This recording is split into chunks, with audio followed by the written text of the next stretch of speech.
The wilderness always calls to me. It's a powerful feeling, a pull towards the unknown, towards places where nature is still in charge.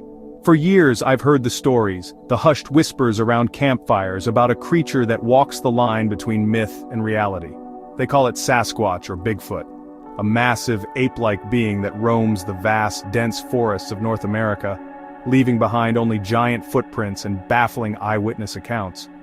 Today, I'm not just listening to the stories, I'm stepping into one. The plan is simple: head deep into the ancient woods, away from the trails and noise of civilization, and see what I can find.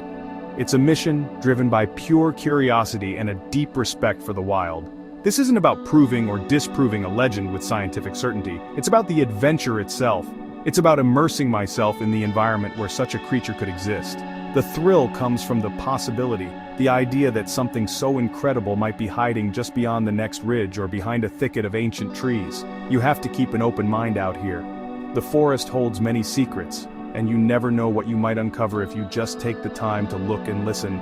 This expedition is a tribute to that spirit of exploration, a chance to connect with one of the greatest mysteries of the natural world. My heart beats a little faster just thinking about it. Every snap of a twig, every rustle in the undergrowth could be a sign. It's this heightened sense of awareness that makes you feel truly alive. You become part of the landscape, your senses tuned to every subtle change in the environment. This is what I live for, pushing the boundaries and venturing into the heart of a good mystery. Whether Bigfoot is a real, undiscovered primate or a powerful piece of folklore, the quest to find out is a worthy challenge. The forest is waiting, and I'm ready to answer its call and see what truths it's willing to share with me. The legend of Bigfoot represents the ultimate wildness, the idea that there are still parts of our world that are untamed and full of wonder. It's a reminder that we haven't mapped out every single secret this planet holds. That's an exciting thought, isn't it? To think that a creature of its size and power could remain so elusive for so long is a testament to the sheer scale and density of these remote woodlands. So, with my pack on my back and a healthy dose of adrenaline, I'm heading out. The search for Bigfoot is more than a hunt for a creature. It's a journey into the heart of what makes the wilderness so magical and intimidating. Preparation is everything when you venture into the wild. You can't just walk into a forest like this unprepared. My pack is light but contains all the essentials for a long day of tracking. I've packed a high-powered torch for investigating dark hollows and for when the sun begins to set. A good reliable compass and a map of the area are non-negotiable. Getting lost out here is a real danger. I've also brought a first aid kit because you never know when you might take a tumble. Water is the most crucial item, so I have several bottles and a water filter. A bit of high-energy food like nuts and dried fruit will keep me going. But this trip requires some special equipment. I've brought along a camera with a powerful zoom lens, hoping to capture something definitive from a safe distance. I also have a plaster casting kit. If I'm lucky enough to find a clear footprint, I want to be able to preserve the evidence. It's a long shot, I know, but you have to be ready for success. The anticipation is building with every item I check off my list. There's a mix of excitement and a little bit of healthy fear. You have to respect the environment you're entering, and you have to respect the possibility that you might actually find what you're looking for. The feeling before an expedition like this is unique. It's a quiet excitement, a focused energy. My mind is already in the forest thinking about wind direction, potential nesting sites, and water sources. Where would a large creature go to stay hidden? You have to think like your quarry. I'm not expecting to walk a few hundred yards and stumble upon Bigfoot relaxing by a stream. This is about patience, observation, and a bit of luck.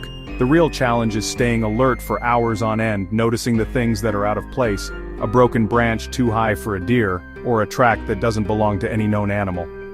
With my gear packed and my mind set, I take one last look at the map before heading off the beaten path.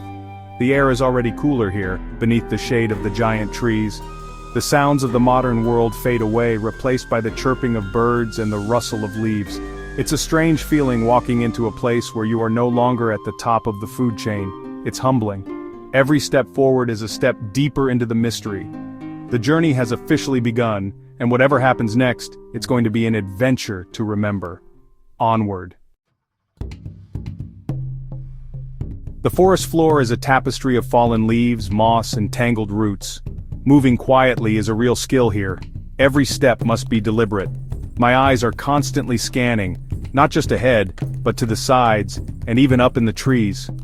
I'm looking for anything unusual. For the first hour, it's just the normal beauty of the woods. I see deer tracks, evidence of squirrels, and the occasional bird of prey circling high above. It's peaceful, but my senses are on high alert. I'm listening for sounds that don't fit the normal rhythm of the forest, a deep vocalization, or the heavy sound of something large moving through the brush. Then, I find something interesting. A series of large branches have been snapped and twisted together, forming a sort of crude shelter or barrier. The breaks are fresh, and they're much higher than a person could comfortably reach. My heart starts to pound a little. Could this be a sign? A territorial marking, perhaps? It's not definitive proof of anything, but it's an anomaly. It's a clue. I document it with my camera, my hands moving with a newfound sense of urgency. This is the kind of thing you come out here hoping to find. It fuels the fire and makes you push on deeper into the woods. As the afternoon wears on, the forest grows quieter. The light begins to fade, casting long, eerie shadows between the trees. This is when your mind can play tricks on you. A sudden gust of wind sounds like a whisper. The shadow of a stump looks like a crouching figure. At one point, I hear a loud, sharp crack echo through the valley. It sounds like a large rock being struck against a tree. I freeze, listening intently, but the sound isn't repeated. Was it just a falling branch? Or was it a form of communication, a signal from something that knows I'm here? The uncertainty is both terrifying and exhilarating. Just as I'm starting to think about heading back, I spot it. Down in a muddy patch near a small creek, there's a massive impression in the earth. It's much larger than my own boot, and it's shaped like a giant human-like foot. My breath catches in my throat. I kneel down, my mind racing. The print is partially washed out, but the size and shape are unmistakable. It's exactly what the legends describe. I quickly get out my casting kit, my hands shaking slightly with excitement. This single footprint makes the entire journey worthwhile. It's a tangible piece of the puzzle, a solid clue in the search for the magnificent, elusive Bigfoot.